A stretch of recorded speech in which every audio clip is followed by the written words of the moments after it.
ପାଟଣା ଅଞ୍ଚଳ ପରିଦର୍ଶନ କଲେ କେନ୍ଦୁଝର ସାଂସଦ ଅନନ୍ତ ନାୟକ।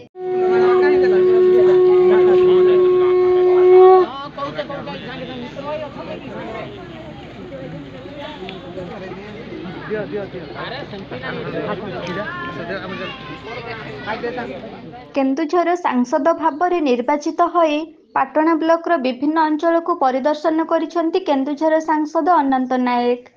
ନିଜ ସମର୍ଥକଙ୍କ ଗହଣରେ ଗ୍ରାମ ପରିଦର୍ଶନ କରିବା ପୂର୍ବରୁ ଅପେକ୍ଷାରେ ରହିଥିବା ମହିଳାମାନେ ବନ୍ଦାପନା ସାଙ୍ଗକୁ ପୁଷ୍ପଗୁଚ୍ଛ ଦେଇ ସ୍ୱାଗତ ସମ୍ବର୍ଦ୍ଧନା ଜଣାଇଥିଲେ।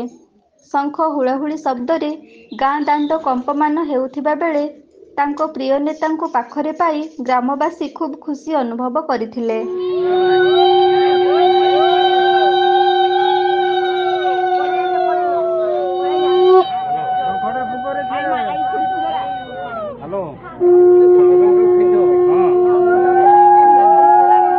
ଗାଁ ଗାଁରେ ବୁଲି ପ୍ରିୟ ସାଂସଦ ମହୋଦୟ ଲୋକମାନଙ୍କ ସମସ୍ୟା ବୁଝୁଥିବାର ଦେଖିବାକୁ ମିଳିଛି। ବ୍ୟକ୍ତିଗତ ସମସ୍ୟା ହେଉ କି ଗାଁର ସମସ୍ୟା ହେଉ ଖୁବ୍ ଶୀଘ୍ର ସମାଧାନ କରାଯିବ ବୋଲି ପ୍ରତିଶ୍ରୁତି ଦେଇଥିଲେ। ପାନୀୟ ଜଳ, ଆବାସ, ରାସ୍ତା ପରି ମୁଖ୍ୟ ସମସ୍ୟାକୁ ପ୍ରଥମେ ସମାଧାନ କରିବି ବୋଲି ଲୋକମାନଙ୍କୁ ଆଶ୍ୱାସନା ଦେଇଥିଲେ।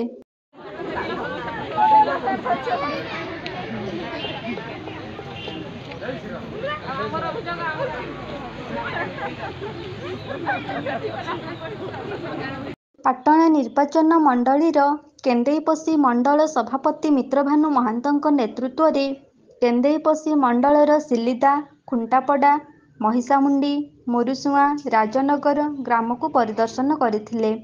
ତାଙ୍କ ସହିତ ବିଧାନସଭା ସଂଯୋଜକ ସୁଦର୍ଶନ ମହାନ୍ତ, ପାଟଣା ବିଧାୟକ ଅଖିଳ ଚନ୍ଦ୍ର ନାୟକ, ବିଜେପି ରାଜ୍ୟ ଆଦିବାସୀ ମୋର୍ଚ୍ଚା ଉପସଭାନେତ୍ରୀ ମମିତା ନାୟକ, ପ୍ରିୟବ୍ରତ ସିଂ, ଦିଲ୍ଲୀପ କୁମାର ସେଠୀ, ବିଜୟ ଗାରଡ଼ିଆ, ଚତୁର୍ଭୁଜ ମହାନ୍ତ ସାମିଲ ଥିଲେ।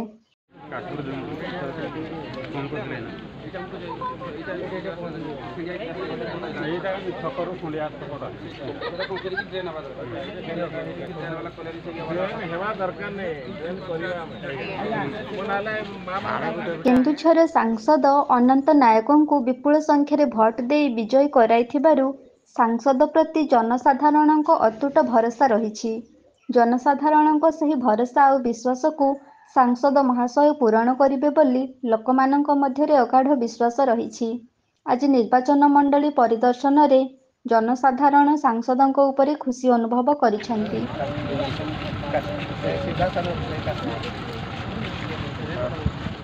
ପାଟଣାରୁ ଦେବାନନ୍ଦ ମହାନ୍ତଙ୍କ ରିପୋର୍ଟ, এবি ନ୍ୟୁଜ୍।